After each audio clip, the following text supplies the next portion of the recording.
মানুষ যদি কোনো মানুষের বিরহটা লক্ষ্য করে না, দেখবেন মানুষের স্বভাবটা কেমন বলি। মানুষ আস্তে বাজাও ফলো করে লক্ষ্য করে, মানুষ যদি কারোর দুঃখ দেখে, কান্না দেখে, সঙ্গে সঙ্গে দেখবেন তার চোখে রিটার্ন দু ফোঁটা জল এসে যায়। এটা ঘটনা জানার প্রয়োজন হয় না, কেন কাঁদছে, কিসের জন্য কাঁদছে এটা জানতে হয় না। মানুষ কারোর চোখে জল দেখলেই নিজের জল ধরে রাখতে পারে না, এটা মানুষের মনুষ্যত্বের মধ্যেই পড়ে। মানুষ মানুষের কান্না দেখলে কান্না পেয়ে যায়। আজকে রাধারানী এত বিরহে কাঁদছে, নারদমুনি দেখে নারদমুনি চোখে জল ধরাতে পারে না। নারদমুনি বলছে, রাধে তুমি কেঁদো না, আমি তোমায় একটা কথা বলি, আমি তো নারদ, লোকে আমাকে সারা জীবন বলে বেড়ায় আমি নাকি শুধু মানুষের মধ্যে আর দেবতাদের মধ্যে ঝগড়া বাঁধিয়ে দিই, কিন্তু রাধে আমি তোমার সামনে দাঁড়িয়ে হাত জোড় করে প্রতিজ্ঞা করলাম, আমি আজকে কিন্তু তোমার সঙ্গে কৃষ্ণের ঝগড়া নয়, আমি নারদ, আমি কথা দিলাম যেন তেন প্রকারে, যেন তেন কৌশলে রাধার সঙ্গে কৃষ্ণের মিলন ঘটাবই। হরি বল হরি বল। ও মায়েরা, একটা কথা বলি, রাধারানী 100 বছর কেঁদেছিলেন, কিন্তু 100 বছরের পরে কিন্তু কৃষ্ণকে বুকের মাঝখানে পেয়েছিলেন, এবং সেটা কিন্তু কারোর চক্রান্তে হয় না, সেটা কিন্তু নারদমুনির চক্রান্তে হয়েছিল। নারদমুনি যদি এইভাবে তার রাজনৈতিক চালটা না চালতো, তাহলে কিন্তু কৃষ্ণের সঙ্গে রাধারানীর মিলনই হতো না, রাধার সঙ্গে কৃষ্ণের সাক্ষাৎই হতো না। তা আজকে একটা খুব শুভক্ষণ, যেহেতু আজকে ওই আপনার কীর্তনটা হচ্ছে মূলত কিসের জন্য, ওই গয়া মহোৎসব হচ্ছে, যেহেতু গয়া মহোৎসব কারণেই এখানে কীর্তন হচ্ছে, তাই জন্য আজকে সেই উপযুক্ত বিষয়টা আমি এখানে গাইছি। সাধারণতভাবে এই বিষয়টা খুব কঠিন, কিন্তু গয়ার মহোৎসবের বিশেষ এই যজ্ঞটা কিন্তু দরকার অবশ্যই বাড়িতে, তার কারণটা পরে পরে বুঝতে পারবেন। তাহলে আজকে রাধারানী কাঁদছেন, যেমন বাড়ির মা বাবা মরে গেলে সন্তান কাঁদেন, স্বামী মরে গেলে স্ত্রী কাঁদে, তাদের আর বিহিত হয় না, কেঁদে কেঁদে জীবন কাটে। আজকে রাধারানীও রয়ে গেলেন, কৃষ্ণ চলে গেলেন, তা সেখানে আর মিলনের কোনো সম্ভাবনাই ছিল না, কিন্তু মিলন করিয়ে দিয়েছিলেন কে? নারদমুনি। তেমনইভাবে তত্ত্বের দিকে বলছে, তুমিও যখন তোমার গুরুজনদেরকে হারাবে, তুমি যখন তোমার স্বামীকে হারাবে, তাদের সঙ্গে তোমার মিলন হবে, সেটা যদি দেবদেবতা ভগবান তোমার সহায় থাকে, হয়তো সশরীরে মিলন হবে না, কিন্তু তুমি যখন আবার যাবে সেখানে, সেই লীলার মধ্যে গিয়ে, নিত্যলীলায় গিয়ে, সেইখানে গিয়ে তোমার সাক্ষাৎ হবে, এবং কেমন রূপে সাক্ষাৎ হতে পারে সেটা একমাত্র নারদমুনি বলে দিতে পারেন। তাই আজকে নারদমুনি বলছে, দেখো রাধে তুমি কেঁদো না, আস্তে দাঁড়াও, তুমি কেঁদো না, আমি যেন তেন প্রকারে তোমার সঙ্গে মিলন ঘটিয়ে দেব। এবার নারদমুনি করলেন কি দেখুন মায়েরা, রাধারানীকে একটা প্রতিজ্ঞা করে কথা বললেন, রাধে আমি তোমায় কথা বলবো, তুমি একটা পাও তুমি এই বৃন্দাবন থেকে নাড়াবে না, তুমি যাবার কথা ভাববে না, আমি নারদ, আমি মুখে যেটা বলি কাজে তাই করি। শোনো রাধে, তুমি এই জায়গাতেই থাকবে, আমি তোমার কাছে একবার একটা সংবাদ নিয়ে আসব, কিভাবে তোমার সঙ্গে কৃষ্ণের মিলন হবে সেই দায়িত্বটা সম্পূর্ণ আমার থাকবে, তুমি বসো, আমি বেরিয়ে গেলাম। এবার নারদমুনি কি করলেন দেখুন মা, বীণা যন্ত্রকে হাতে নিয়ে নারদমুনি বলছে, ওরে বীণা, অনেক কৃষ্ণ নাম করলে, সারাটা জীবন আমি তোকে বুকে জড়িয়ে ধরে কৃষ্ণ নাম করেছি, তুই আমাকে প্রাণ ভরে কৃষ্ণ নাম শুনিয়েছিস, কিন্তু ওরে বীণা, কৃষ্ণ নাম তো তুই সারাটা জীবন ধরে করলি, কিন্তু একটা কথা ভেবে দেখেছিস বীণা, কৃষ্ণকে ভালোবেসে রাধারানী কিন্তু বুক ফাটিয়ে কাঁদছে। তাহলে যে নাম করে রাধারানী আজকে পাগলের মতো কেঁদে বেড়াচ্ছে, সেই নাম তো আমি তোর কাছ থেকে শুনতে চাই না বীণা, শুনবি না? আজকে আমি তোর আর না, তোর এই বীণা যন্ত্রের মধ্যে আর কৃষ্ণ নাম শুনবো না, আমাকে তুই একটু প্রাণ ভরে রাধা নাম শোনা, আমি আজ থেকে বীণার মধ্যে রাধা নাম গাইব। এই বলে বীণা, এই বীণা বলো বলো যন্ত্র, এই রাধা নাম মন্ত্র, করো জাগ যজ্ঞ ব্রত, কিছুই নাহি আর, হরি হরি রাধা নাম মন্ত্র, জাগে যোগ কিছু নাহি আর বল বল যন্ত্র রাধা নাম মন্ত্র জাগ যজ্ঞ ব্রত কিছু নাহিয়া বল যন্ত্র রাধা নাম মন্ত্র জাগে যোগ ব্রত কিছু নাহি রাধে জয় রাধে রাধে জয় রাধে রাধে জয় রাধে বল রাধে রাধে জয় রাধে রাধে বল রাধে জয় রাধে রাধে জয় রাধে বল রাধে রাধে বল রাধে আরে জয় জয় রাধা নাম প্রেম তরঙ্গিনী জয় রাধা নামে প্রেম তরঙ্গিনী জয় রাধা নামে প্রেম তরঙ্গিনী প্রেম তরঙ্গিনী নাম সুধা তরঙ্গিনী প্রেম তরঙ্গিনী নামে সুধা তরঙ্গিনী প্রেম তরঙ্গিনী নামে সুধা তরঙ্গিনী রাধা নাম জপিতে জপিতে ওঠে অমৃতের খনি জপিতে ওঠে অমৃত জপিতে জপিতে ওঠে অমৃতের খনি জপিতে ওঠে অমৃতের রাধা নামের স্বাদ ভালো জানের বুঝে নিল মনি রাধা নামের স্বাদ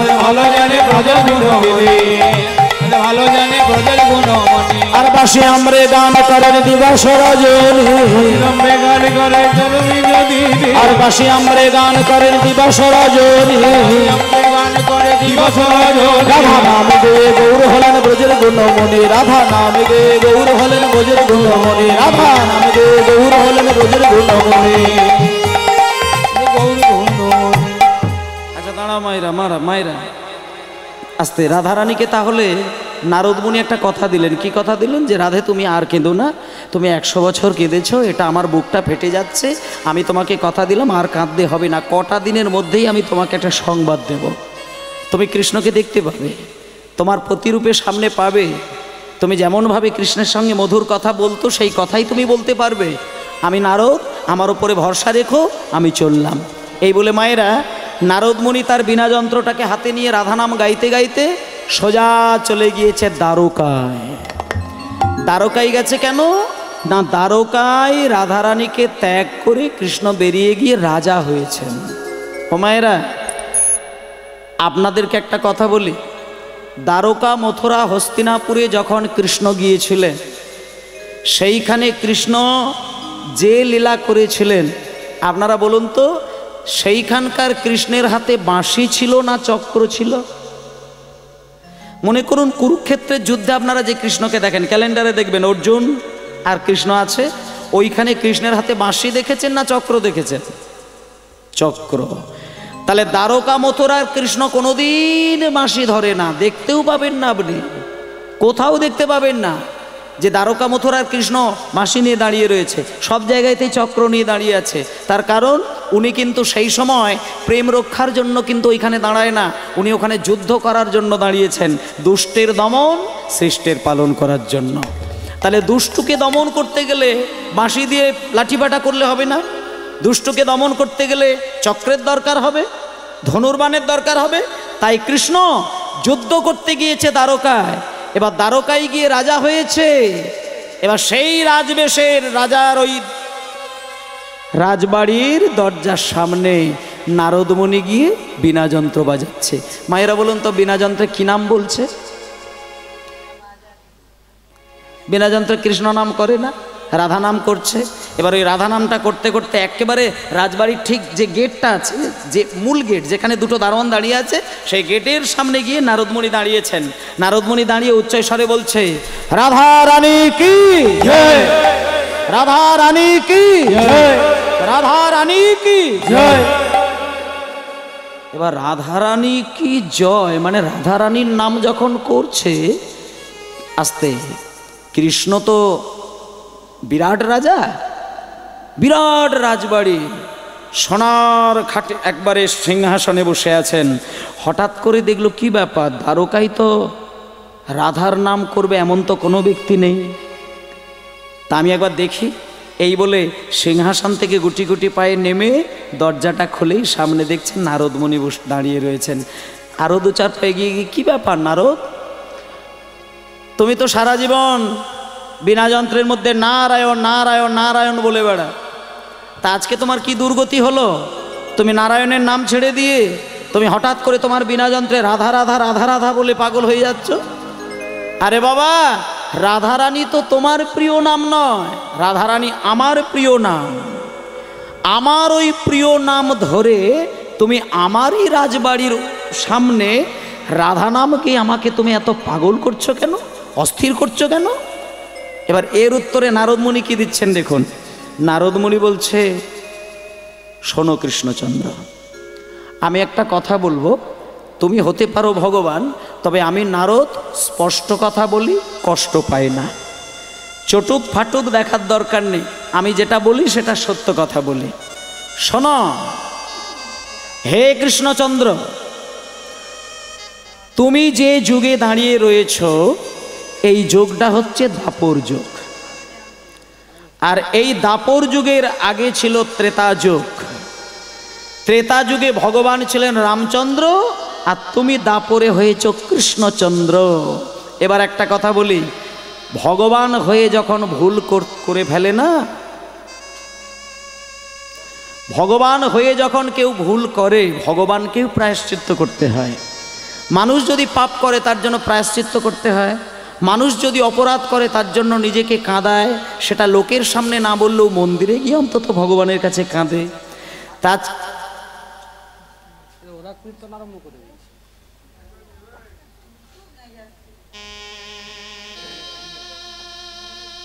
মদ খাবি? বল মদ খাবি? আয় মদ দিচ্ছি, ব্যাগে আছে।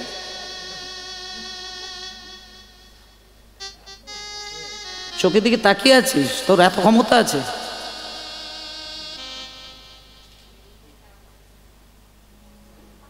আশ্চর্য।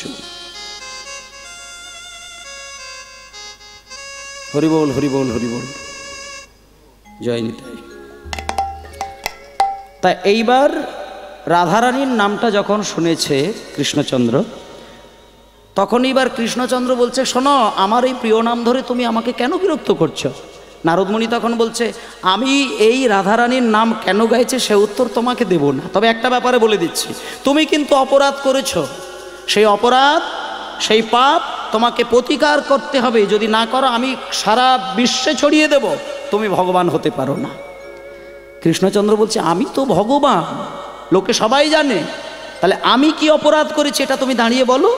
তখন নারদমুনি বলছে যে, শোনো কৃষ্ণচন্দ্র, ত্রেতা যুগে রামচন্দ্র যখন রাবণের সঙ্গে যুদ্ধ করেছিল, সেখানে তার একটা ভক্তকে মেরে ফেলেছিল বলে প্রতিকার স্বরূপ একটা যজ্ঞ করেছিল, তার নাম হচ্ছে অশ্বমেধ যজ্ঞ। মায়েরা, কুরুক্ষেত্রের যুদ্ধ প্রাঙ্গণে যত যত মানুষ মারা গিয়েছিল, সেখানেও কিন্তু অনেক কৃষ্ণ ভক্ত মারা গিয়েছিল। তাতে নারদমুনি বলছে, শোনো, ধর্ম আর অধর্ম এই দুই দলের মধ্যে যদি যুদ্ধ বাঁধে, তুমি কি এটা বলতে পারবে সেখানে যারা মরে তারা সবাই অধার্মিক মরে? সম্ভব নয়। ধার্মিক আর অধার্মিকের মধ্যে যুদ্ধ লাগলে সেখানে কিছু ধার্মিক মানুষও মারা যায়। তা কৃষ্ণকে বলছে, কৃষ্ণচন্দ্র, তুমি যে কুরুক্ষেত্রের যুদ্ধটা বাঁধালে সেখানে সবাই মারা গেছে বটে, কিন্তু সেখানে কিছু কৃষ্ণ ভক্ত মারা গিয়েছে, কিন্তু তুমি কোনো প্রতিকার করলে না, প্রায়শ্চিত্ত করলে না। তাই আমি তোমাকে একটা বিষয়ে সাবধান করে যাচ্ছি। মায়েরা, আমরা সংসারী মানুষ, আমরা জেনে শুনেও পাপ করি, আবার না জেনেও রাশি রাশি পাপ করে ফেলি। তাহলে আমাদের প্রতিকার কি? আমরা পাপ থেকে মুক্তি পাবার আমাদের প্রতিকার কি আছে? আজকে দেখুন কৃষ্ণকে যে বিধানটা দিয়েছেন। শোনো কৃষ্ণচন্দ্র, ত্রেতা যুগে রাম ছিল, সে একটা যজ্ঞ করেছিল, সেই যজ্ঞের নামটা আমি তোমায় বলে দিচ্ছি, মন দিয়ে শোনো। ত্রেতায় রাম রাজা ছিল, অশ্বমেধে যজ্ঞ কইল। ত্রেতায় রামের রাজা ছিল, অশ্বমেধ যজ্ঞ কইল। ত্রেতায় রাম রাজা ছিল, অশ্বমেধ যজ্ঞ করিল। ত্রেতায় রাম রাজা ছিল, অশ্বমেধে যজ্ঞ কইল। ত্রেতায় রামের রাজা ছিল, অশ্বমেধ যজ্ঞ কইল। দানে ব্রত, দানে ব্রত, দানে ব্রত, দানে ব্রত, দান দাঁড়াও দাঁড়াও দাঁড়াও। কৃষ্ণচন্দ্রকে বলছে, শোনো কৃষ্ণচন্দ্র, দাঁড়াও কৃষ্ণচন্দ্র। ত্রেতা যুগে রামচন্দ্র সে নিজের পাপটাকে খাওয়ানোর জন্য সে একটা যজ্ঞ করেছিল, তার নাম অশ্বমেধ যজ্ঞ। আর তুমি কৃষ্ণ, তুমি ভগবান, তবুও আমি তোমাকে বলছি, তুমি যে পাপ করেছো সেই পাপের জন্য তোমাকে একটা যজ্ঞ করতে হবে, যে যজ্ঞের নাম হচ্ছে দানব্রত যজ্ঞ। এবার আজকে এই মুহূর্তে আমি যজ্ঞের দিকে চলে যাচ্ছি। এই যজ্ঞটার মধ্যে যারা অংশগ্রহণ করবে এবং মন দিয়ে যারা শুধু মনটাকে বসাবে, আমি বলে দিচ্ছি পারমার্থিক জগৎ থেকে অনেক শক্তি কিন্তু সেই সংসারী জগতে হয়েও পাবে। হরি বল, হরি বল।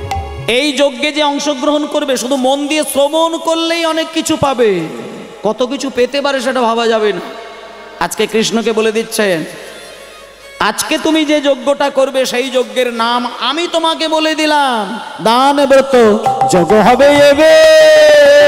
দানব্রত যজ্ঞ হবে এবে, দানব্রত যজ্ঞ হবে এবে, বলে দানব্রত যজ্ঞ হবে এবে, দানব্রত যজ্ঞ হবে এবে। তাহলে মায়েরা আজকে এখানে কি পালা হচ্ছে, কি লীলা হচ্ছে বলুন? আজকে আমরা কোন বিষয়ের মধ্যে ঢুকছি? দান ব্রত যজ্ঞ, মানে আজকের এই লীলায় যারা মন দিয়ে শুনবে তাকে ভগবান দান করবেন। কি দান করবেন আর আপনারা কি চাইবেন সেটা আপনাদের বিষয়। তবে যেটাই চাইবেন খুব চিন্তা ভাবনা করে চাইবেন, কৃষ্ণ কিন্তু দেবার জন্য তৈরি থাকবে। তিনটে জিনিস দানব্রত যজ্ঞের, তিনটে নিয়ম। আজকে নারদ একবারে সুন্দর করে সংবিধান তৈরি করে দিয়েছেন যে শোনো কৃষ্ণচন্দ্র, তুমি যে যজ্ঞটা করবে তার যজ্ঞের নামকরণ থাকবে দানব্রত যজ্ঞ, আর নিয়ম হবে তিনটে। তার মধ্যে 1 নম্বর নিয়মটা কি?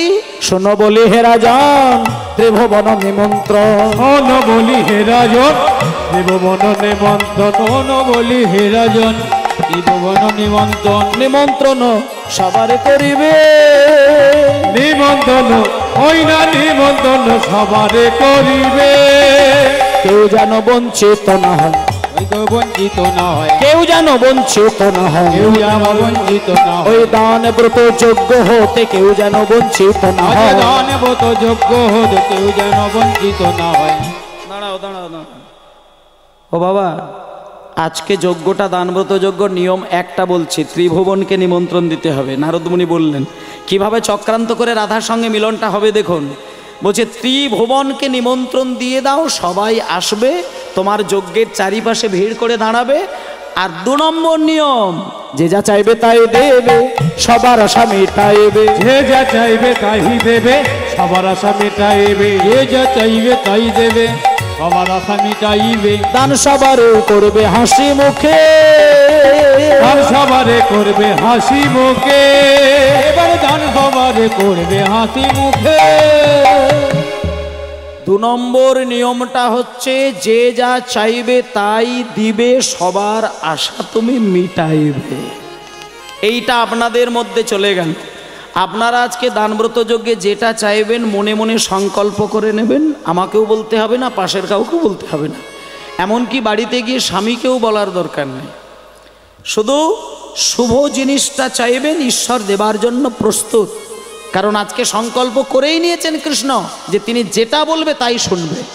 তাই নারদমুনি 2 নম্বর নিয়মটা বললেন, যে যা চাইবে তাই দিবে, সবার আশা মিটাইবে। এইবার 3 নম্বর, সর্বশেষে দান দিয়া ভিক্ষার ঝুলি স্কন্ধে লইয়া, সর্বশেষে দানে দিয়া ভিক্ষার ঝুলি স্কন্ধে লইয়া, সর্বশেষে দানে দিয়া ভিক্ষার ঝুলি স্কন্ধে লইয়া, ভিক্ষা করি যাবে মনের সুখে, ভিক্ষা করি যাবে মনের সুখে, ভিক্ষা করি যাবে মনের সুখে। ব্যাস, দাঁড়াও, 3টে নিয়ম ফাইনাল হয়ে গেল। তাহলে যজ্ঞ হবে দানব্রত, নিয়ম হচ্ছে 3টি নিয়মের মধ্যে 3টেই আমি বলে দিলাম। মায়েরা এইবার দেখুন, 3টে নিয়মের মধ্যে যজ্ঞ করতে গেলে যজ্ঞের নিমন্ত্রণ দিতে হয়। কোনো মায়ের যদি মেয়ের বিয়ে হয় বা ছেলের বিয়ে হয়, বিয়ের দিন আসার আগেই কিন্তু ওই পত্রটা কিন্তু সবার বাড়িতে পাঠিয়ে দিতে হবে, কারণ ঠিক সময়ে তারা নিমন্ত্রণ রক্ষা করার জন্য আসবে। তা আজকে নারদের কথা শুনে কৃষ্ণ যজ্ঞ করবেন, ইতিমধ্যে চিঠি লিখতে বসেছেন।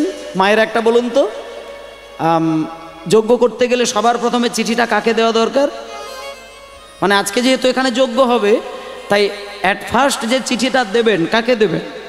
একদম প্রথম চিঠি লিখবে, একদম ওই পত্র লিখতে গেলে হলুদ টলুদ লাগিয়ে দেয় না, সব বিভিন্ন মাঙ্গলিক সব নিয়ম আছে, হলুদ লাগিয়ে দেয়, হ্যাঁ, তারপরে কি সব দেয়, দিয়ে তারপরে নাম লেখে। এই যে প্রথম চিঠি কাকে দেওয়া দরকার, আপনার বাড়ির বিশেষ অনুষ্ঠানে প্রথম চিঠিটা বিশেষ ব্যক্তিকে প্রথম দিয়ে উৎসর্গ করতে হয়। তা আজকে যে দানব্রত যজ্ঞ হবে তার একেবারে সর্বপ্রথম চিঠিটা যাবে কার নামে? কে? এইবার বলি, এইটা বলে দিচ্ছে। এই বাবা একটু মাকে বাবা ঘুম পাড়িয়ে দাও, বাবা ও বেলুন দিয়ে দাও, ঘুম পাড়িয়ে দাও। তো এবার প্রথম চিঠি কাকে দিচ্ছে দেখুন, যেটা কদিন আগে আপনার হয়ে গেল, শিব চতুর্দশী এবং মহাশিবরাত্রি। আচ্ছা, মহাশিবরাত্রির দিনে আপনারা কি করেন? জল ঢালেন।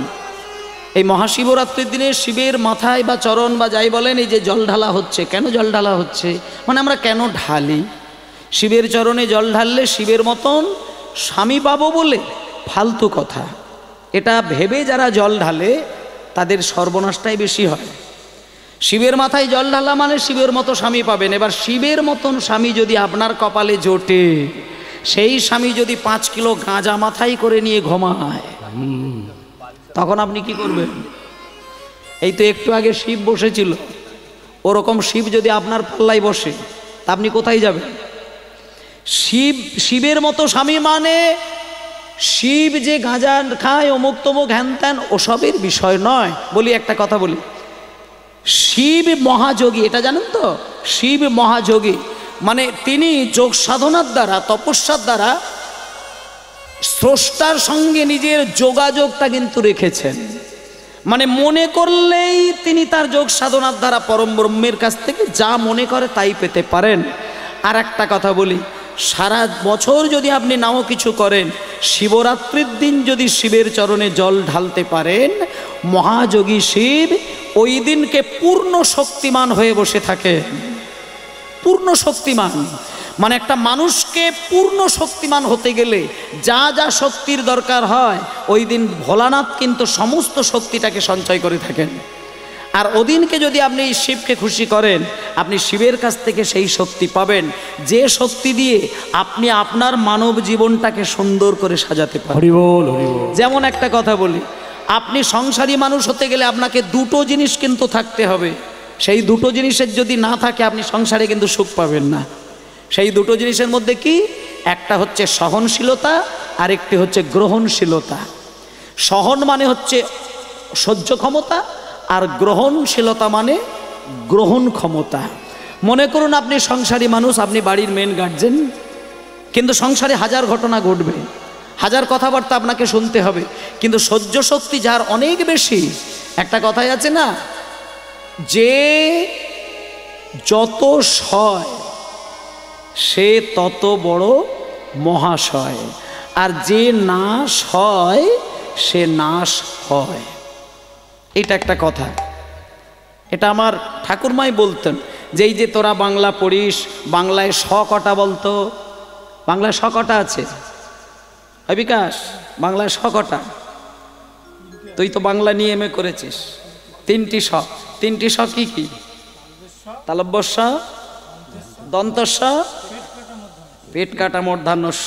তাহলে 3খানা শ কেন? এই দেখো, এই 3টে শ কেন বলি এবার শোনো। আমার ঠাকুরমার যেটা গোদা বাংলা একটা কথা ছিল, আমার ঠাকুরমা বলতেন যে বাংলাতেই এত শ শ শ, অন্য কোনো ভাষায় এত শ নেই। বলে কেন না, বাঙালিদেরকে শ দিয়ে শেখানো হচ্ছে, ওরে তোরা একটু বেশি করে শ শ শ, তোরা শ সহ্য কর, যে যত সয় সে তত বড় মহাশয়, আর যে নাশ হয় নাশ হয়। যত যত দুর্ঘটনাগুলো ঘটে আপনি খেয়াল করে দেখবেন, যত দুর্ঘটনা ঘটে সব কিন্তু সহ্য ক্ষমতার অভাবে ঘটে। আপনাকে দুম করে একটা কথা বলে ফেললো, নিছক কথা বলেছে, বেশি ভালো। একটা মা যদি মেয়েকে বলে তুই মরে যা, তোর মুখ দেখবো না, এটা মায়ের অন্তরের কথা কিন্তু নয়, নিছক বাইরের কথা। কিন্তু ছেলে মেয়ে যদি সেটাকে বিরাট কিছু করে নেয়, ধ্বংস হয়ে যায়। কিন্তু এখানে যদি তার সহ্য ক্ষমতাটা অপার অপরিসীম থাকতো, বিরাট কিছু থাকতো, তাহলে কিন্তু সেই মানুষটার কোনো ক্ষতি হতো না। তাই বলছে তুমি সংসারী মানুষ, তোমার সহ্য ক্ষমতা থাকতে হবে, এটা 1 নম্বর। আর দ্বিতীয় হচ্ছে তোমার গ্রহণ ক্ষমতা, মানে আমি অনেক কিছু জানি, কিন্তু আমার থেকে কেউ যদি বেশি ভালো জানে আমি সেটা হাসি মুখে গ্রহণ করব। নিতাই গৌর প্রমানন্দে হরি বল, হরি বল। তাহলে একটা মানুষ ভালোভাবে জীবন কাটাতে পারে তার সহ্য ক্ষমতার গ্রহণ ক্ষমতা যদি বেশি থাকে। আর একটা কথা বলি মায়েরা, এই জন্য মায়েদেরকে বিশেষ করে বিধান দিয়েছে শিবের চরণে জল ঢালা, কারণ অনেক বাড়ির, ম্যাক্সিমাম বাড়ির মায়েরা সহ্য ক্ষমতাটা খুব অল্পেতে হারিয়ে ফেলেন। আর সেই মা জননী সহ্য ক্ষমতা হারিয়ে ফেলা মানে সংসারে আগুনটা বেশি ধরে। তাই মায়েরা সংসারের মহালক্ষ্মী, আর মহালক্ষ্মী হতে গেলে সমস্ত দায়িত্বকে কিন্তু তার নিজ লক্ষ্যের মধ্যে রাখতে হয়। নিজ লক্ষ্যে সমস্ত দায়িত্ব পালন করে সে যদি শান্তভাবে, নম্রভাবে সংসারের প্রত্যেকটা কাজকে সেরে রাখতে পারে, তার সংসারে অপার শান্তি বিরাজ করে। হরি বল, হরি বল, হরি বল। এবার বলি, পুরুষ মানুষ তো সংসারের হাল ধরতে পারে না, পুরুষ মানুষ রোজগার করে, নারীরা সংসারের হাল ধরে। তাই নারীদেরকে শিবের মাথায় জল ঢালতে হয়, শিবকে জানাতে হয়, বাবা ভোলানাথ তুমি অপার শক্তির অধিকারী হয়েছে এই শিবরাত্রির দিনে, তাই আমি তোমাকে তোমার নাম স্মরণ করে তোমার চরণে জল ঢেলে তোমাকে আমি খুশি করার চেষ্টা করছি, তুমি আমাকে শক্তি দান করো, যে শক্তির বলে আমার এই সারাটা জীবন আমি শান্তিপূর্ণভাবে কাটাতে পারি। যাদের সংসারে বেশি জ্বালা যন্ত্রণা, অশান্তি, ঝগড়া ঝাঁটি, নানান রকম সমস্যা হয়, তারা দরকার হলে সারা জীবন শিবের একটা শিলা রেখে আপনি প্রত্যেক দিন জল ঢালতে পারেন। আর যেদিনটা শিবরাত্রি হবে ওই দিনটা বলে দিচ্ছি, কিছু করেন না করেন মায়েদের বলে দিচ্ছি, যদি জল ঢালতে নাও যেতে পারেন অন্তত বাড়িতে একটা শিব শিলা রাখবেন, আর ওই শিবের কাছে বসে একটা আসন পাতবেন। সন্ধে 6টা থেকে সকাল 6টা পর্যন্ত ওইখানে বসে রাত্রির জেগে শুধু নীরবে আপনি শিবের স্মরণ নিয়ে যাবেন। আপনি প্রমাণ নিয়ে নিন যে আপনি কত শক্তির অধিকারী হয়েছেন। বিগত একটা বছর আপনি কতটা শক্তি নিয়ে সংসার চালিয়েছিলেন, আর শিবরাত্রির দিন সন্ধ্যা 6টা থেকে সকাল 6টা পর্যন্ত জেগে থেকে আপনি পরের বছরটা কতটা সংসারে শান্তিপূর্ণভাবে কাটিয়েছেন, প্রমাণ করে দেখবেন। এগুলো ছেলে মানুষের কথা নয়, এগুলো সত্য কথা। কারণ ওই শিবরাত্রির দিন প্রকৃতি এত বেশি শক্তিমান হয়ে ওঠেন, এত বেশি শক্তির উত্থান ঘটায়, যে শক্তি একমাত্র ভোলানাথ দখল করে থাকেন। আর সেই ভোলানাথ যদি শক্তি কাউকে দান করেন তিনি মহাযোগী হয়ে যান। নিতাই গৌর, নিতাই গৌর, হরি বল। তাই জন্য আজকে যে শিবের কথা বলা হচ্ছে ওই শিবকেই কিন্তু নিমন্ত্রণ প্রথম দিয়েছিলেন কৃষ্ণ। ভাবতে পারেন, কৃষ্ণ যজ্ঞ করবে আর প্রথম চিঠিটা দিচ্ছে কার নামে? কার নামে বললাম? শিবের নামে। শিবের মাথায় জল কি এবছর ঢেলেছিলেন না ঢালেননি? আচ্ছা, ঘুমিয়েছিলেন না ঘুমাননি? ঘুমাবেন না, ঘুমাবেন না। শিবরাত্রির দিন ঘুমাবেন না, যতই কষ্ট হোক একটু জেগে থাকবেন। 6টা বাজার পরে ঘুমাবেন, 6টা টু 6টা, এই 4টে প্রহর শিবের নামে স্মরণ নিয়ে কাটাতে হয় প্রত্যেকটা মানুষকে। সারা বছর ঘুমিয়ে যান, একটা রাত্রি ঘুমাবেন না, সেটা হচ্ছে শিবরাত্রির দিন ঘুমাবেন না। শিবরাত্রির দিন যদি শরীরকে শুইয়ে দেওয়া হয় ভূমি সংলগ্ন করে, তার হৃদয়ের অনেক শক্তি বরণ নিঃস্ব হয়ে যায়। ঘুমাবেন না, জেগে থাকবেন। মিনিমাম যদি কিছু না পারেন শুধু জেগে কাটাবেন, তাতেই আপনার উন্নতি হয়ে যাবে। তাই আজকে দেখুন প্রথম চিঠিটা, প্রথমে শঙ্কর পরে শঙ্করী, প্রথমে শঙ্কর পরে শঙ্করে, প্রথমে শঙ্কর পরে শঙ্করী, প্রথমে শঙ্কর পরে শঙ্করে, গণপতি কার্তিকে রে। এবার লক্ষ্মী বিনা পানি শেষে পদ্মজনী, লক্ষ্মী বিনা পানি পদ্মজনী, লক্ষ্মী বিনা পানি, বিনা বাণী, লক্ষ্মী বিনা পানি পদ্মজনী। গোবিন্দ আমার পত্র লিখে নিজ করে, আমার পত্র লিখে নিজ করে, নিজ করে, একে একে পত্র লিখে যে দিল, পত্র লিখে দিল, একে একে পত্র লিখে যে দিল, একে একে পত্র লিখে দিল, যথাযোগ্য সংবর্ধনে, একে একে পত্র লিখে যে দিল, যথাযোগ্য সংবর্ধনে, হাতে হাতে পত্র লিখে দিল। দাঁড়াও দাঁড়াও দাঁড়াও, সবার নামে চিঠি লেখা হয়ে গেছে। চিঠি লেখা হয়ে যাবার পরে পাশে দাঁড়িয়েছিল দাদা বলাই। বলাই দাদা মানে কে? বলাই দাদা মানে হচ্ছে কৃষ্ণের দাদা বলরাম। সেই বলরামকে দেখতে পেয়ে কৃষ্ণ বলছে, ও দাদা তুমি যখন এসেছো তুমি একটা কাজ করবে, আমি না ত্রিভুবনকে নিমন্ত্রণ দেবার জন্য চিঠি লিখেছি, কিন্তু কোথায় আকার, কোথায় একার, কোথাও ওইকার বাদ চলে যাবে, তুমি একটু সংশোধন করে দেবে। তখন এবার দাদা বলাই এক এক করে সংশোধন করে দিচ্ছেন। হ্যাঁ, বাম দিক থেকে চিঠি দেখে দেখে ডান দিকে রাখছে, চিঠিগুলো মানে কারেকশান করে নিচ্ছে আর ডান দিকে রাখছে। এইভাবে রেখে রেখে যখন সব চিঠি দেখা হয়ে গেল, শেষকালে বলছে, ভাই রে কানাই, বিশ্ব ব্রহ্মাণ্ডে সবার নামে চিঠি দেখলাম বটে, কিন্তু আমার পিতা নন্দরাজা, মা যশোদা, এদের নামে তো চিঠি দেখলাম না।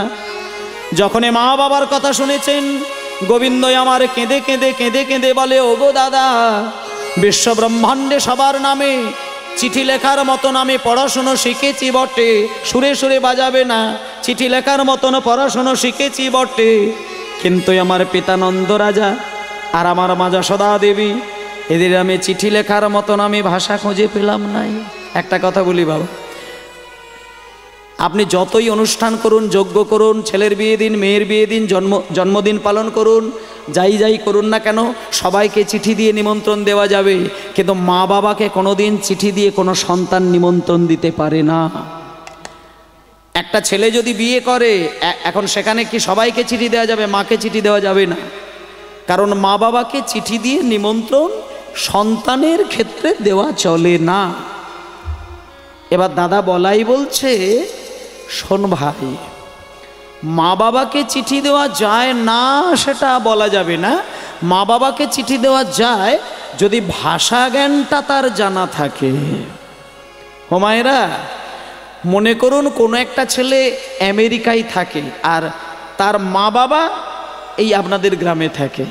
এবার ছেলেটা যদি একটা মা বাবার নামে চিঠি না লেটার বক্সে ফেলে, এখনকার দিনে হ্যালো হয়ে গেছে, সুবিধা হয়ে গেছে, কিন্তু আজ থেকে 40 বছর আগে তো আর হ্যালো ব্যাপার ছিল না, তখন কিন্তু নিমন্ত্রণটা চিঠি দিয়েই হতো।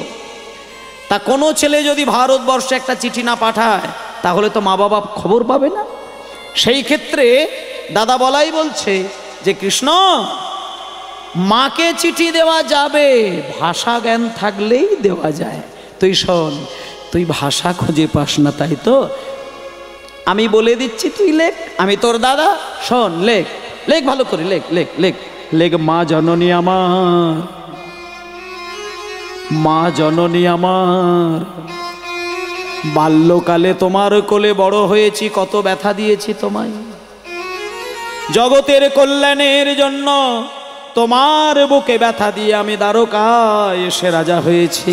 তুমি আমার মা, আমি দানব্রত যজ্ঞ করব প্রভাস তীর্থে, তুমি আমার যজ্ঞ সম্পন্ন করো। মায়েরা, আজকে যে যজ্ঞটা হচ্ছে, আজ থেকে সেটা দানব্রত যজ্ঞ হবে। আর যজ্ঞটা কিন্তু যেখানে সেখানে হচ্ছে না, আজকে এই মাটিটা, এই মুহূর্তে আপনাদের এই উঠোনটা, আপনাদের প্রচেষ্টায়, আপনাদের ভক্তিতে, আপনাদের ভাবনায়, আর নারদমুনির ইচ্ছায়, আর কৃষ্ণের আয়োজনে আজকে এই যজ্ঞটা হয়ে যাচ্ছে গুজরাটের সোমতীর্থ। আপনারা যদি কোনোদিন গুজরাটে বেড়াতে যান, গুজরাটে অনেকেই যায়, গুজরাটের সোমতীর্থ বলে একটা জায়গা আছে, গেলে দেখতে পাবেন। সেই সোমতীর্থের পাশে একটা বিরাট সরোবর আছে, সেখানে শিবের মন্দির আছে এবং বিরাট একটা সরোবর আছে, জলাশয় আছে। সেই জলাশয়ে আকাশের একদিন চাঁদকে ডোবানো হয়েছিল, ডোবানোর পরে চাঁদের হারানো জ্যোতিটা ফিরে পেয়েছিল, তাই সেই জায়গাটার নাম হয়ে গিয়েছিল প্রভাস তীর্থ। আর সেই প্রভাস তীর্থেরই পাড়ে কৃষ্ণ গিয়ে যজ্ঞটা করেছিলেন, যাতে ত্রিভুবনের লোক গিয়ে যেন বসার জায়গা পায়, সেই জন্য। এবার আপনাদের বলে দিই, দানব্রত যজ্ঞটা গুজরাটের সোমতীর্থের পার্শ্ববর্তী জায়গা প্রভাস তীর্থ, সেইখানে হয়েছিল বলে সেই দিন থেকে যজ্ঞটার নাম হয়ে গিয়েছিল প্রভাস যজ্ঞ। নিতাই গৌর হরি বল। এবার আপনারাও প্রভাস যজ্ঞে যাবেন, আর আজকে কৃষ্ণও প্রভাস যজ্ঞে যাওয়ার জন্য চিঠি সবাইকে দিয়ে পাঠিয়ে দিয়েছেন। এবার সবার নামে চিঠি দিয়ে নারদমুনি সবাইকে চিঠি দেওয়ার পরে শেষে যখন রাধারানীকে চিঠিটা দিয়েছেন, তখন রাধারানী চিঠিটা পাবার সঙ্গে সঙ্গে আছাড় খেয়ে কাঁদতে শুরু করলেন। সঙ্গিনী রঙ্গিনী রূপ তরঙ্গিনী, সঙ্গিনী হরি হরি বল, রূপ তরঙ্গিনী, সঙ্গিনী রঙ্গিনী, রূপ তরঙ্গিনী, সঙ্গিনী রঙ্গিনী, রূপ তরঙ্গিনী বসিয়া মন্দির মাঝে বসিয়া মন্দির মাঝে আজ বসিয়া মন্দির মাঝে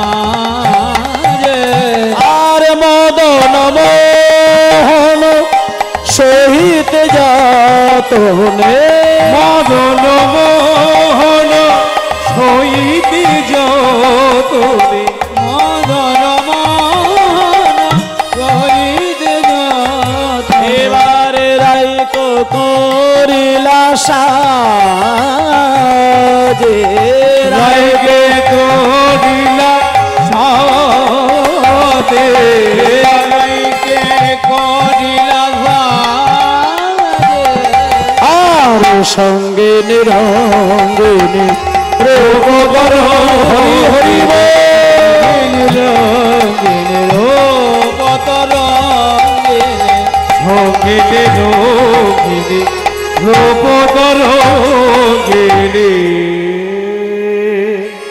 এইবার এতদিন পরে রাধারানীর কাছে চিঠিটা আসলো। এবার মায়েরা রাধারানীর কাছে চিঠি পৌঁছে দিলেন নারদমুনি সাক্ষাৎ নিজেই। রাধারানী তো একবারে নিথর হয়ে কাঁদছে। ও মানে একটা মানুষ যদি বেঁচে আছে কি মরে গেছে কি করে প্রমাণ হবে মায়েরা? মানুষ মরে গেলে কি করে প্রমাণ হয় আর বেঁচে থাকলে কি করে প্রমাণ হয়? বলছে কিছু হোক না হোক তিনটে জিনিসে প্রমাণ পাবে। কোন তিনটে জিনিস?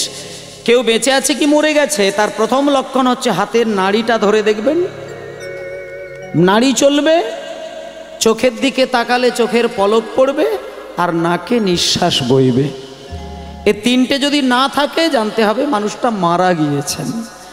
আজকে কয়েকটা দিন পরে নারদমুনি কৃষ্ণের কাছ থেকে রাধারানীর নামের চিঠিটা লিখে নিয়ে যখন রাধারানীর কাছে দিতে গেছে, মাঝখানে তো অনেকগুলো দিন কাটিয়ে দিয়েছে, তাই রাধারানীর কাছে এসে দেখছে রাধারানী মরে গেছে। নারদমুনি ভাবলেন রাধারানী মারা গেছে, কিন্তু মাথার সামনে ললিতা সখী মাথা নিচু করে কাঁদছে। তখন নারদমুনি ললিতাকে জিজ্ঞেস করছে রাধারানী কি মরে গেছে? তখন ললিতা বলছে মুনিবর, আমাদের রাধারানী মরে গেছে কি বেঁচে আছে ওটা তার ওই হাতের নাড়ি, চোখের পলক, নাকের নিঃশ্বাস, এই তিনটে জিনিসে প্রমাণ হয় না। তাহলে কি করে প্রমাণ হয়?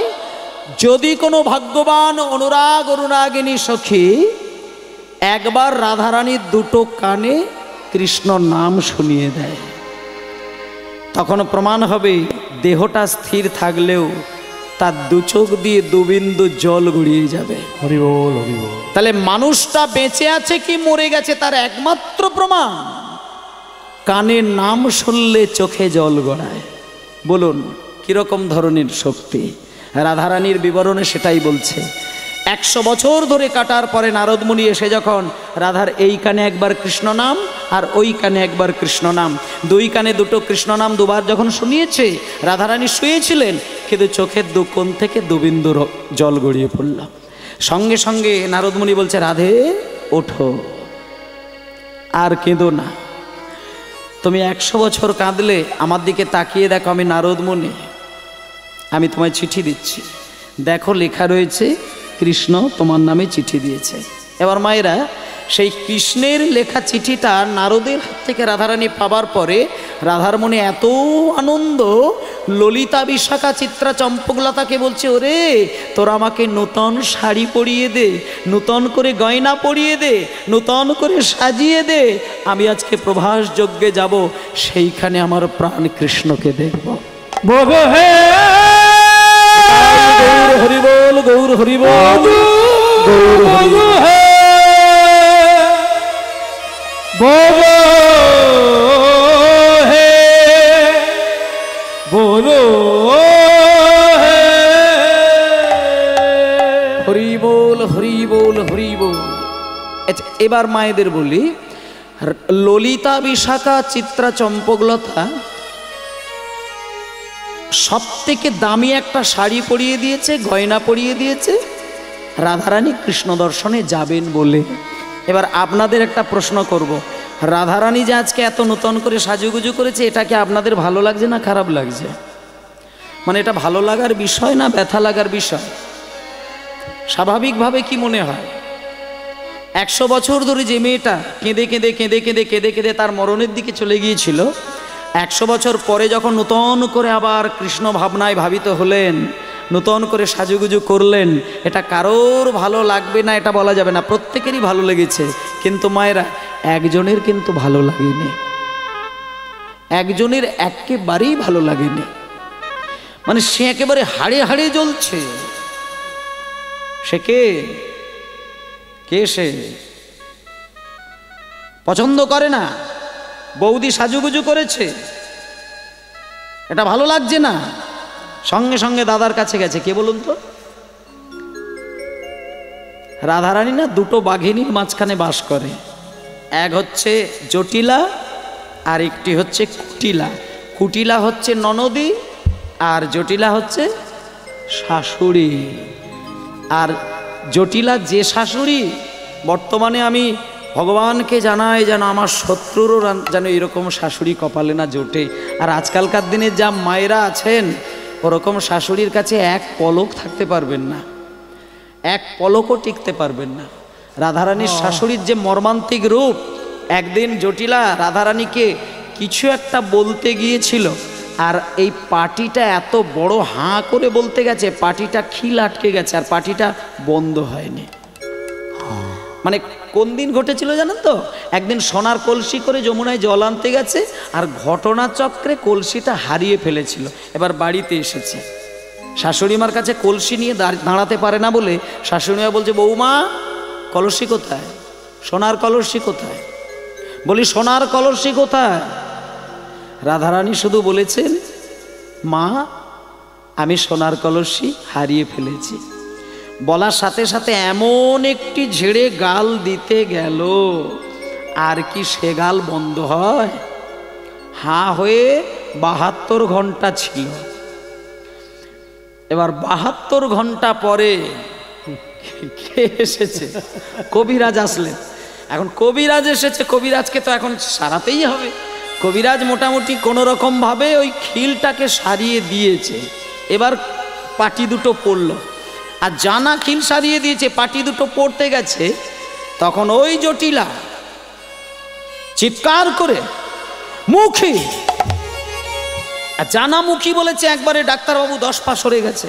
আর পাশেই দাঁড়িয়েছিল কুটিলা, মানে ওই মেয়ে দাঁড়িয়েছিল রাধারানীর ননদী। তখন বলছে, মা তোমার ওই মা কি যেন একটা বলল। তখন রাধারানীর ওই ননদী বলছে, ডাক্তারবাবু আপনি কিছু মনে করবেন না, আমার মায়ের মাথাটা না একটু অতিরিক্ত গরম।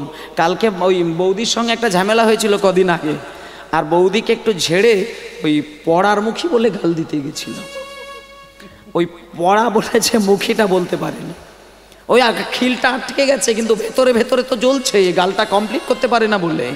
এবার যখন আপনি সারিয়ে দিয়েছেন, মুখীটা বলে তবে মা মানে দম ফেলেছে। এই মায়ের এরকম একটা বদভ্যাস আছে। তাহলে এবার আপনাদের বলি, এরকম ধরনের শাশুড়ি মাকে নিয়ে কি ঘর করবে? কে ঘর করবে? এত সহজ নয়। কিন্তু রাধারানী ঘর করেছিলেন। এখানে বলছে যে আমাদের জীবনেও কিন্তু ওই রকমই জটিলা কুটিলা আছে, তারা হচ্ছে কাম আর ক্রোধ।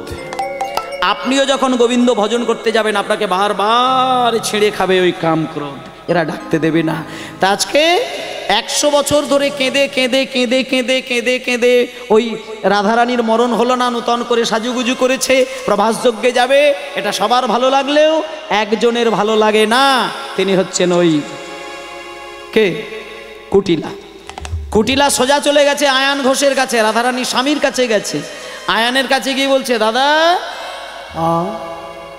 ও দাদা, ও একবারে এক গাল মুখে হাসি। শোনো, বড় লোকের মেয়েকে বউ করে নিয়ে এসেছো, শুধু ওই বসে বসে হা হা করছে। শোনো, ওই বৌদি কি হয়েছে জানো? 100 বছর ধরে কেলে ছোঁড়ার জন্য কেঁদে কেঁদে এখনো মরেনি। নূতন করে সাজুগুজু করেছে, প্রভাস যজ্ঞে যাবে, সেখানে কেষ্ট আসবে। আমি বলি দাদা, তুমি এটা নাও। গোপনে গোপনে মাইক্রোফোনে বলছি, শোনো, মা কালীর মন্দিরে যাবে, মা কালীর হাত থেকে ওই খাড়াটাকে নেবে, খাড়াটাকে নেবে নিয়ে আমি বলছি বলে বলবে না, আজকে তুমি ওই বৌদির সঙ্গে একটা ওই মানে একটা হেস্ত নেস্ত কিছু একটা করে দাও। আমারও ভালো লাগছে না, 100 বছর কেঁদে কেঁদে এখনো মরণ হলো না, নূতন করে সেজেছে, এক্ষুনি যাও। সঙ্গে সঙ্গে এইবার মায়েরা, আয়ান তো একেবারে আর কোনো কথা না বলে একদম কালী মন্দিরে গেল, কালী মন্দিরে গিয়ে মা কালীর কাছ থেকে খাড়াটাকে টানলো। জয় মা, জয়। থাক বাবা, আমারই ভয় লেগে যাচ্ছে, আসতে। এইবার আয়ান মা কালীর কাছ থেকে খাড়াটা নিয়ে আসতে সোজা গুটি গুটি পায়ে, রাধারানী তো তখন একেবারে সর্ব অলঙ্কারে ভূষিতা, রাধারানী একবারে নূতন করে সাজুগুজু করে ঘোমটা টমটা দিয়ে একেবারে পরিপাটি হয়ে ব্যাস মানে সবে ঘর থেকে বেরিয়ে স্বামীর কাছ থেকে অনুমতি নেবে বলে বেরোচ্ছে, এমন সময় আয়ান একে রাধে বলি তুমি কোথায় যাবে, এমন সময় কোথায় যাবে? তখন রাধারানী বলছে স্বামী আজকে আমি না ওই নতুন করে শাড়ি পরেছি, সর্ব অঙ্গে দামি দামি গয়না পরেছি, আজকে আমি একটু নতুন করে সেজেছি, আমি কোনোদিন কিন্তু এটা করিনি, আর কোনোদিন এটা আমি আপনাকে বলিও না, আজকে আমি একটু কৃষ্ণ দর্শনে যাব, আপনি আমাকে একটু অনুমতি দেবেন? মানে এ কি কথা, তুমি না অন্য স্ত্রী, যাও ঘরে যাও, যাও ঘরে যাও, যাওয়া যাবে না। রাধারানী বলছে স্বামী আজকে আমাকে অনুমতি দিন না, আমি অনেকক্ষণ ধরে চিন্তা করছিলাম যে আজকে যেন তেন প্রকারে আমি আপনাকে রাজি করিয়ে যাবো, আপনি আমাকে না, হবে না, হবে না, হবে না, যাও, হবে না, যাও, হবে না, তুমি আমার স্ত্রী, আমি তোমার স্বামী, তোমাকে তো শুনতেই হবে, যাও বেরিয়ে, হবে না। রাধারানী তখন কি বললো জানেন? রাধারানী বলছে স্বামী আজকে যদি আমাকে আপনি অনুমতি না দেন, আজকে আপনার কথা শুনবো না, আমি জোর করে বেরিয়ে যাব, জোর করে বেরিয়ে যাব। বাহ, জোর করে বেরিয়ে যাব, তুমি আমার স্ত্রী, আমি তোমার স্বামী, আমার কথা শুনবে না, তুমি যদি আমার কথা না শুনে জোর করে বেরিয়ে যাও, আমি তোমার শাস্তি দেব। এবার যখনই বলেছে এই খাড়াটা দিয়ে যখন বলেছে শাস্তি দেব, এইবার রাধারানী ঘুরে গেলেন। রাধারানী বলছে কি বললে, শাস্তি দেবে? তুমি আমায় শাস্তি দেবে? তুমি আমাকে শাস্তি দেবে? তুমি আমায় জানো আমি কে? এতদিন তোমার সঙ্গে আমি ঘর করেছি, এতদিনেও যদি তুমি আমায় চিনতে না পারো, তুমি আমাকে আজকে চিনে নাও আমি কে, আজকে তুমি আমায় চিনে নাও। বলে চেনো না তুমি যে মোরে, হরি হরি চেনো না তুমি যে মোরে, চেনো না তুমি যে মোরে, কে ছিলাম আমি তোমারই ঘরে, গেছিলাম আমি তোমারই ঘরে, গেছিলাম আমি তোমারই ঘরে, এত বলি হইল অপরূপ, এত বলি হইল অপরূপ, এত রূপ হইল অপরূপ, রাধিকা ধরিল কালিকা রূপ, হরি হরি হরি হইল কালিকা রূপ, রাধিকা ধরিল কালিকা রূপ, রাধিকা ধরিল কালিকা রূপ, ধরিল কালিকা রূপ, রাধিকা ধরিল কালিকা রূপ, কালী হয়ে দাঁড়ালো, আমাদের রায় বিনোদিনী কালী হয়ে দাঁড়ালো, বিনোদিনী কালী হয়ে দাঁড়ালো। মায়েরা কৃষ্ণ কালী, কৃষ্ণ কালী, কৃষ্ণ কালী এটা সবাই জানেন, কিন্তু শুধু কৃষ্ণ কালী হয়েছিল তা নয়, রাধারানীও কিন্তু কালী হয়েছিলেন একদিন, সেটা এই আজকের দিনে। যেদিনকে আয়ান প্রচণ্ড রেগে গিয়ে খাড়া নিয়ে শাস্তি দেবে বলে রাধারানীর সামনে দাঁড়িয়েছিলেন, সেদিন কিন্তু রাধারানী নিজ রূপ ত্যাগ করে স্বয়ং মা কালীর রূপ ধারণ করে আয়ানকে আছাড় খাইয়ে দিয়েছিলেন। তাই মায়েরা আজকে রাধারানীর মধ্যে যখন সম্পূর্ণ কালী রূপ দর্শন করলেন, সঙ্গে সঙ্গে আয়ান খাড়া ছেড়ে দিয়ে রাধার চরণ ধরে কাঁদতে লাগলেন। রাধারানীর দুটো চরণ ধরে মা মা তুমি আমার আরাধ্যা দেবী মা, এতদিন তুমি আমার স্ত্রী রূপে বিরাজ করেছো, আমি তোমায় চিনতে পারিনি মা, চিনতে পারি না মা, চিনতে পারি না মা। এই বলে মায়েরা আজকে রাধারানীর চরণ ধরে কে, তার স্বামী নিজেই মাকে ডাকতে লাগলেন। তাই আজকে সব দিন তো এই সৌভাগ্যটা হয় না মায়েরা, আজকে যেহেতু আয়ান ঘোষ তার স্ত্রীর চরণ ধরে মাকে ডাকতে লেগেছে, শুরু করেছে, আমরাও কিন্তু এই শুভক্ষণে একটুখানি হাত জোড় করে বসুন, সবাই আমরা রাধার চরণ ধরে আমরাও একটু মাকে ডাকবো। আমরাও একটুখানি, এই সৌভাগ্যটা সবার হয় না, রাধার চরণ ধরে মাকে ডাকা, এটা অনেক ভাগ্য ভালো থাকলে হয়। সুযোগ হয়েছে, আমরা একটুখানি রাধারানীর চরণ ধরে ও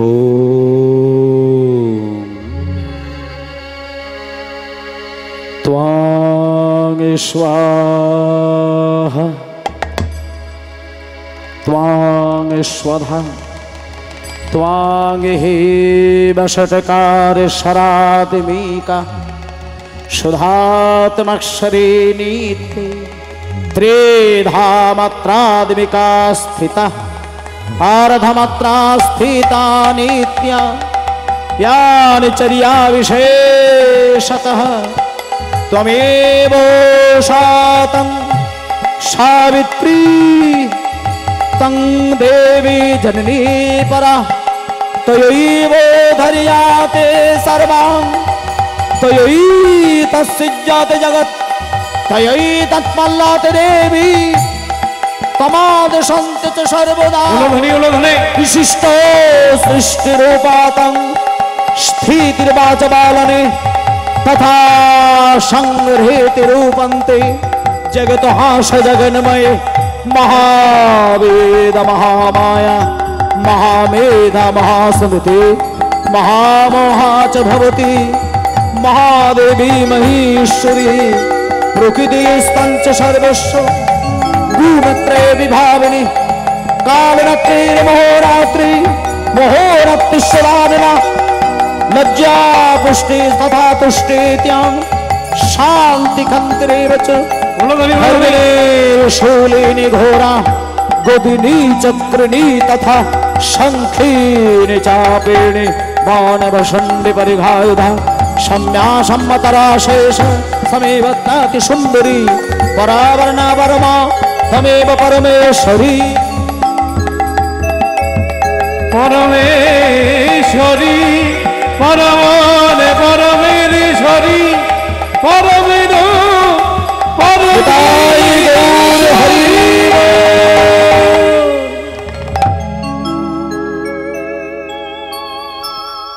ओरे मो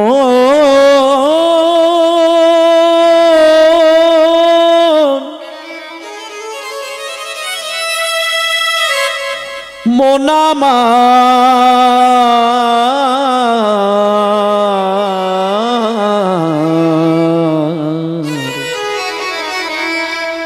ওরে মোনামার মো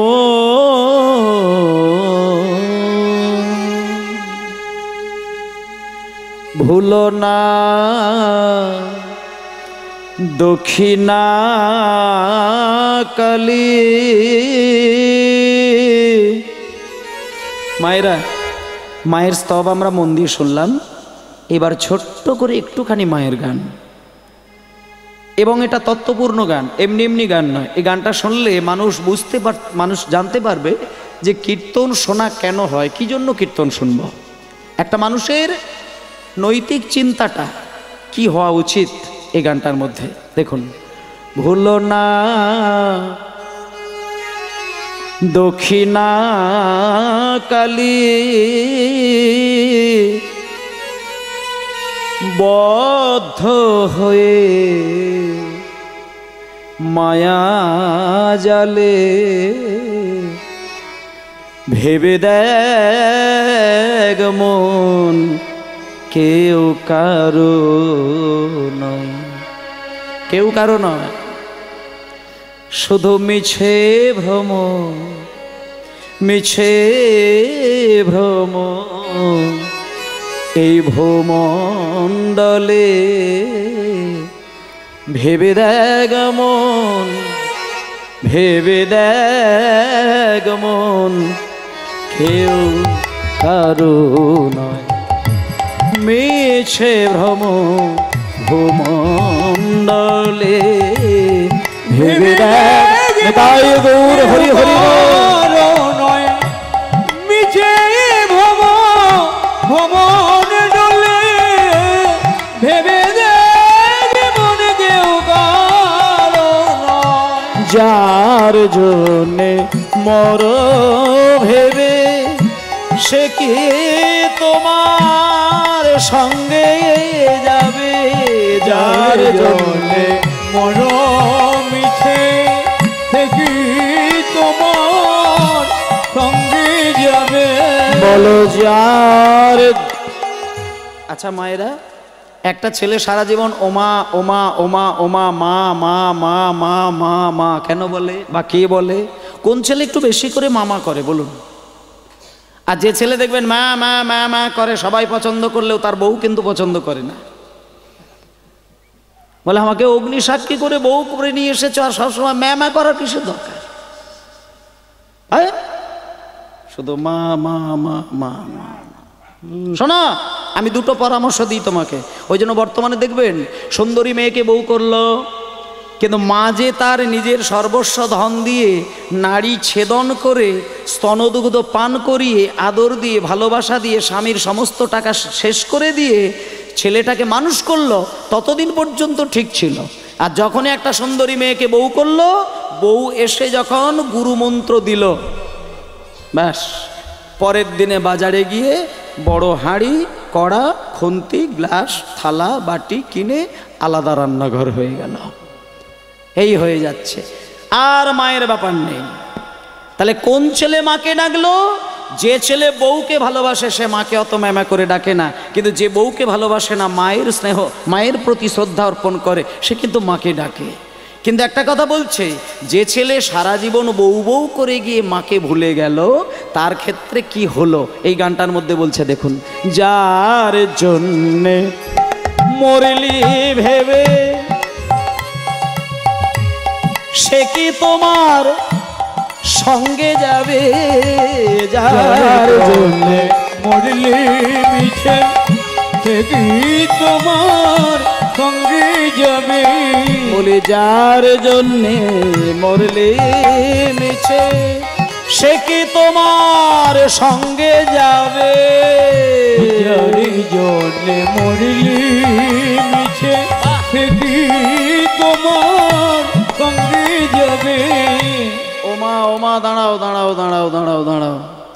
ছেলে মারা গেলে মা বাবার কি দুর্গতি হয়, আর স্বামী মরে গেলে স্ত্রীর কি দুর্গতি হয়। আমরা তো হিন্দু সনাতন ধর্মের মানুষ, আপনারা এটা ভালো জানেন। স্বামী মরে গেলে স্ত্রীও কাঁদবে, সন্তানাদিও কাঁদবে, মা বাবাও কাঁদবে, কিন্তু স্ত্রীর জন্য একটা আলাদা করে বিধান আছে, যেটা মা বাবার নেই, সন্তানের নেই। স্বামী মরে গেলে প্রথা অনুসারে স্ত্রী কুমোর বাড়ি থেকে একটা মাটির মালসা নেবে, সেই মালসায় ভরা জল নেবে, তারপরে একতাল গোবর নেবে, সেটা সুন্দর করে গুলবে, আর একটা খড়ের টুকরো দিয়ে সেই জলটা বাস্তর চারিদিকে ঘন ঘন করে ছিটিয়ে দেবে। কেন ছিটায়? কারণ ওইখানের মধ্যে একটা তত্ত্ব বলছে কি, যে স্বামীকে তুমি এত ভালোবাসলে আর স্বামী তোমায় এত ভালোবাসলো, যে আজকে যদি বউয়ের টানে বউয়ের ভালোবাসায় স্বামী মারা যাবার পরেও স্বামীর মনটা এদিকে আসে, তাহলে স্ত্রীর অমঙ্গল হবে। তাই জন্য এতদিন স্বামী স্বামী করে পাগল ছিল। আজকে যেই স্বামী মারা গেছে, বউ বলতে চাইছে, স্বামী তুমি এতদিন বেঁচে ছিলে, তুমি স্বামী ছিলে, আমি স্ত্রী ছিলাম, এখন যেহেতু মরে গেছে, তুমি যেন আমার কথা ভেবে যেন আমার কাছে এসো না। আর যদিও মনে পড়ে, ওই দূর থেকে ভালোবাসা দেখাবে, কাছে আসতে যাবে না। আর কাছে যদি আসার ইচ্ছে হয়, আমি ওই গোবরের জল ছিটে দিয়ে দূর করে দেবো, আর আসতেই দেবো না। হতে পারে তোমার মায়া টান আসতেই পারো, কিন্তু তার আগে আমি এই যে গোবরের জল ছিটিয়ে দিচ্ছি। এই যে সেই প্রেয়সী দেবে ছড়া, সেই প্রেয়সী, প্রেয়সী মানে স্ত্রী, দেবে ছড়া অমঙ্গল হবে বলে, যে প্রেয়সী দেবে ছড়া অমঙ্গল হবে বলে, সেই প্রেয়সী দেবে ছড়া, ধরতে হবে না, অমঙ্গল হবে বলে ভেবে দেখে মন কেউ কারো নয়। হরি হরি বল। একবার ভেবে দেখে মন কেউ কারো নয়, পিছে ভব ভব ডলে, ভেবে দেখে মন কেউ কারো নয়। দাঁড়া, মায়েরা কিছু মনে করবেন না, একটা কথা বলি। অনেক মা মনে মনে ভাবতে পারে যে বাবা এতক্ষণ ঠিক ছিল, আবার এইসব বউটৌ নিয়ে কেন ধরলে। এমনিই স্বামীকে আমি ধনতেরাসের দিনে বলেছিলাম একটা নাকের কড়াই দিতে, তাতেই যা সর্বনাশ করলো, আবার তুমি যা জ্বালা দিচ্ছ, সর্বনাশের কাঁথায় আগুন। একটা আমি মায়েদের কথা বলছি, আমি কিন্তু স্বামী স্ত্রীর ভালোবাসার মাঝখানে দ্বন্দ্ব তৈরি করতে চাচ্ছি না। একটা কথা বলি, এই গানটার মধ্যে একবারও বললাম না যে তুমি স্ত্রীকে ভালোবাসো না, বা গানে বলে না, এই গানটা কিন্তু শ্যামাসঙ্গীত, বিখ্যাত গান, কিন্তু এখানে কিন্তু একটাবারও বলে না যে তুমি বউকে না ভালোবেসে মাকে ভালোবাসো, এটা কিন্তু বলে না। সবাইকে এটাই বলতে চাইছে, যাকে অগ্নিসাক্ষী করে বউ করেছো, যাকে সাত পাকে বেষ্টন করে বিয়ে করেছো, তাকে তুমি ভালোবাসো, কিন্তু তাকে ভালোবাসতে গিয়ে তোমার মা বাবার ভালোবাসাটা যেন বলি না হয়ে যায়, এইটা শুধু বলতে চাইছে। তুমি যেহেতু পুরুষ, তুমি যেহেতু সন্তান, তাই তোমার দায়িত্ব ছেলে মা বাবাকেও ভালোবাসতে হবে, স্ত্রীকেও ভালোবাসতে হবে, এটাই হচ্ছে কথা। তাই জন্য একটা শ্যামাসঙ্গীত গানের মধ্য দিয়ে এটা বুঝলাম যে শুধু কীর্তন শুনলে, কীর্তন গাইলে হবে না, স্ত্রীকে ভালোবাসলে শুধু হবে না, সেই সঙ্গে মা বাবারও সম্মান দেওয়ার দরকার। যে ছেলে মা বাবাকে সম্মান দেয়, সেই ছেলেকে ভগবানকে ডাকতে হয় না, ভগবান তাকে ডেকে সেবা গ্রহণ করেন। এবার আজকে ভগবান কৃষ্ণের কাছে যাবেন রাধারানী। আয়ান বলছেন, রাধে আমি তোমাকে অনুমতি দিলাম, যাও তুমি কৃষ্ণ দর্শনে। তবে একটা কথা বলি, আমার হয়ে দু চার কথা একটু কৃষ্ণচরণে শুনিয়ে দিও। এবারে নিমন্ত্রণ পত্র পাইয়া ব্রজবাসী গণ, হরি হরি পত্র পাইয়া দেববাসী গণ, নিমন্ত্রণ পত্র পাইয়া ব্রজবাসী গণ, নিমন্ত্রণ পত্র পাইয়া ব্রজবাসী গণ, এবারে নিমন্ত্রণ পত্র পাইয়া ব্রজবাসী গণ, নিমন্ত্রণ পত্র পাইয়া ব্রজবাসী গণ। আর প্রভাস যোগের পথে করিল গমন, প্রভাস যোগের পথে করিল গমন, প্রভাসের পথে করিল গমন, গমন।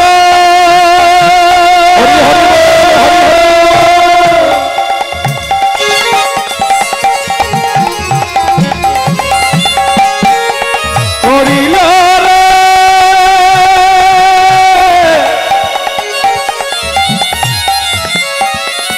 প্রবাসীর যোগীর পথে,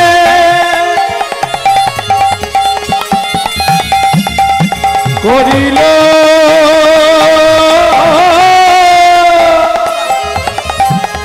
করিল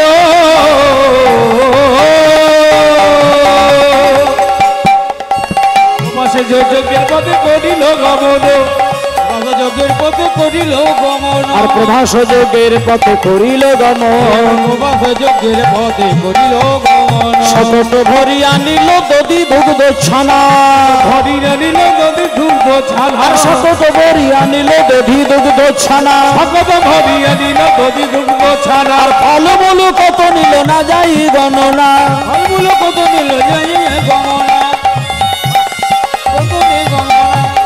দাঁড়াও দাঁড়াও, সবাই মিলে আজকে চলেছে প্রভাস যজ্ঞে। এবার রাধারানী মনে মনে চিন্তা করছে, আমিও প্রভাস যজ্ঞে যাব রাধারানী হয়ে, শ্রীদাম সুদামও যাবে, মা যশোদা দেবীর জলও যাবে। কিন্তু মায়েরা, রাধারানী মনে মনে চিন্তা করছে, যারা আজকে মায়েদের দল যাচ্ছেন, তারা এক গরুর গাড়ি করে ক্ষীর, সর, ছানা, ননি, মাখন সাজিয়ে নিয়ে যাচ্ছেন। আর যারা শ্রীদাম সুদামের দল, তারা গরুর গাড়ি বোঝাই করে পাকা পাকা বৃন্দাবনের সুমিষ্ট ফল নিয়ে যাচ্ছেন।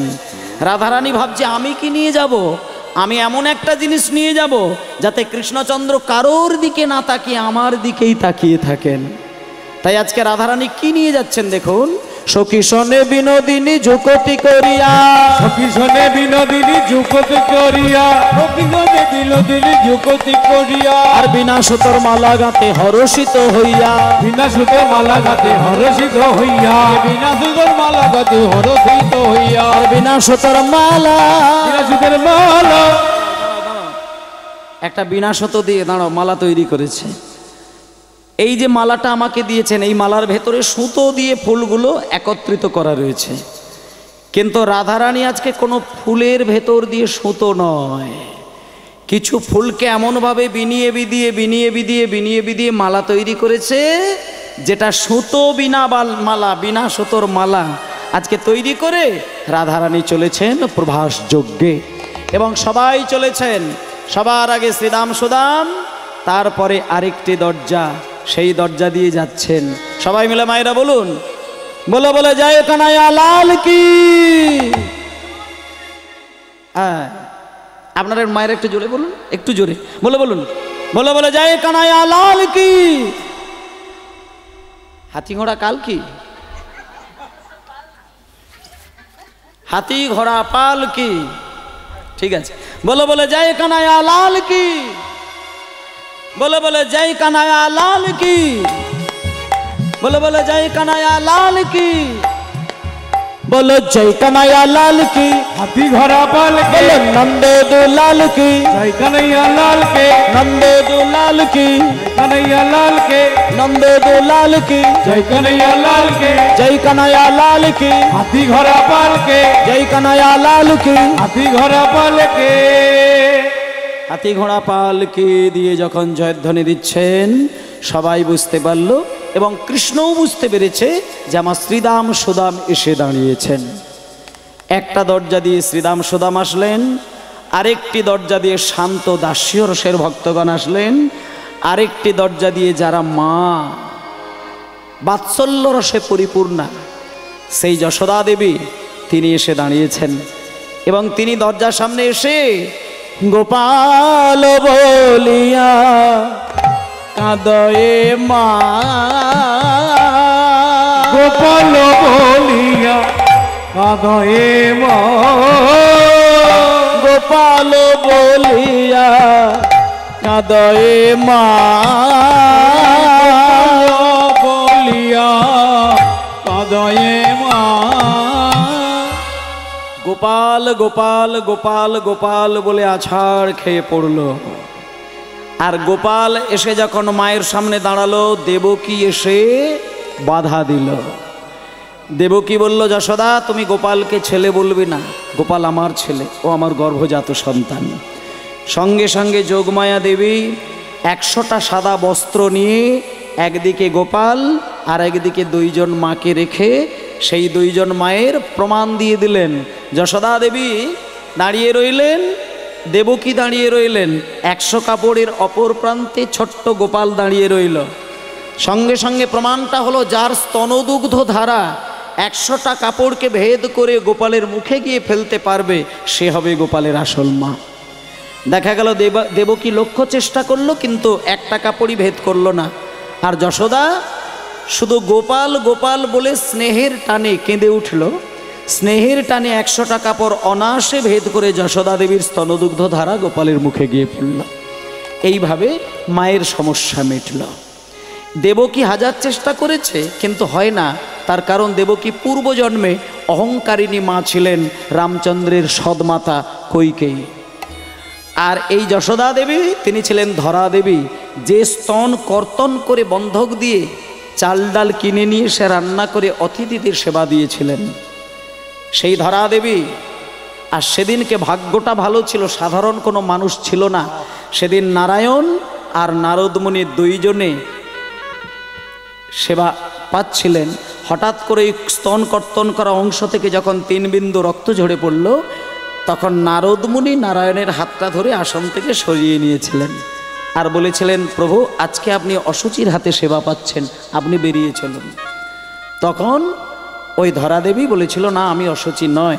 সঙ্গে সঙ্গে সমস্ত ঘটনা জানার পরে নারায়ণ বলেছিল, আমি যে স্তনদুগ্ধ কর্তন করে আমাদের এই জন্মে সেবার আয়োজন করলে পরের জন্মে যখন কৃষ্ণ জন্ম নেব ওই স্তনদুগ্ধ পান করে আমি বড় হব।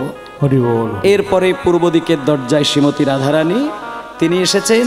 তিনি যখন রাজবেশ দেখতে পেলেন তখন ক্রন্দন করলেন এবং সেই রাজবেশ দেখে ক্রন্দন বুঝতে পেরে তখন সাক্ষাৎ ভগবান কৃষ্ণ রাজার বেশ ছেড়ে দিয়ে বৃন্দাবনের রাখাল বেশ রূপ ধারণ করলো এবং রাখাল বেশে কৃষ্ণ হয়ে তার পাশে রাধারানী দাঁড়ালেন এবং রাধা কৃষ্ণের যুগল রূপ সবাই মিলে দর্শন করলেন।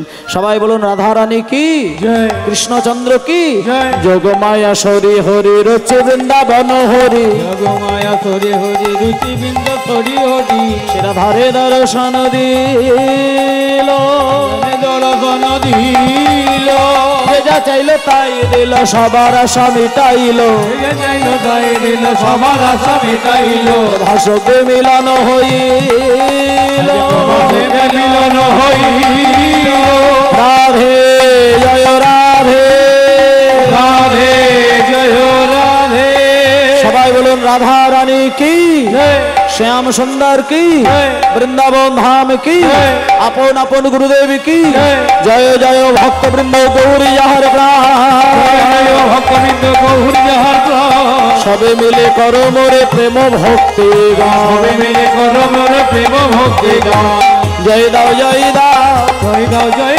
দাও বদন ভরে বাহু তুলে জয় দাও জয় দাও হরি বল বাহু তুলে জয় দাও জয় হরি বল হরি বল হরি বল হরি বল হরি বল হরি বল হরি বল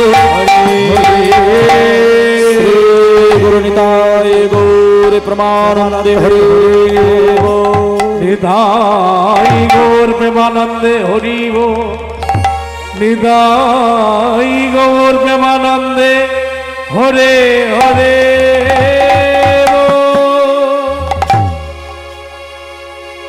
একবার কৃষ্ণ বলে বাহু তুলে নাচরে মন পথে পথে কৃষ্ণ বলে বাহু তুলে নাচরে মোর পথে পথে একবার কৃষ্ণ বলে বাহু তুলে নাচরে মন পথে পথে হরি বল কৃষ্ণ বললে বাহু সবাই মিলে হরি হরি নাচরে মোর হরি বলে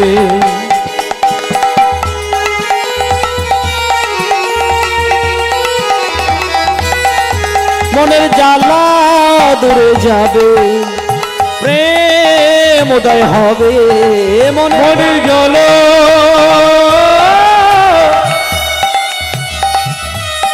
মনের জল দূরে যাবে কৃষ্ণ প্রেম উদয় হবে একবার কৃষ্ণ বলে বাহু তুলে নাচরে মন পথে পথে কৃষ্ণ বলে বাহু তুলে নাচরে মন পথে পথে কৃষ্ণ বলে বাহু তুলে নাচরে মন পথে পথে হলো ধরে হলো ধরে হলো ধরে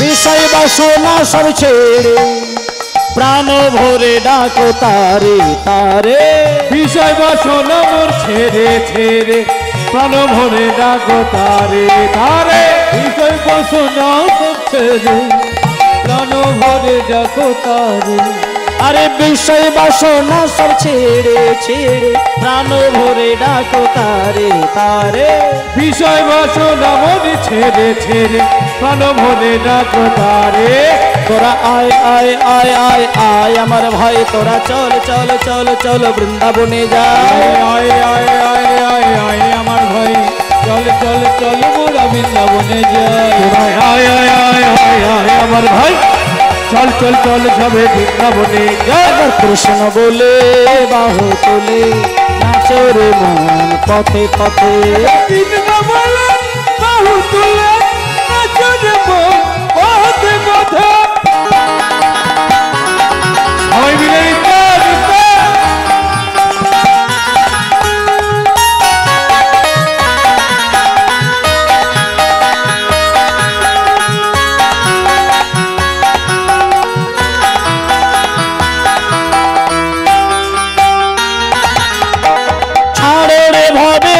আশা আশা নামেতে করো রে নেশা নেশা সরল ভবে আশা আশা করলে নামে আরে ছাড়ো রে ভবের আশা আশা নামেতে করো রে নেশা নেশা ছাড়ো রে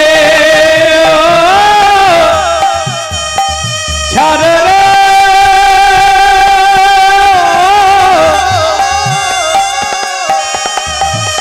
ছাড়ো রে ভাবের আশা আশা আশা আশা ছাড়ো রে যাবে নেশা ছাড়ো রে নামের আশা ছাড়ো রে নামের নেশা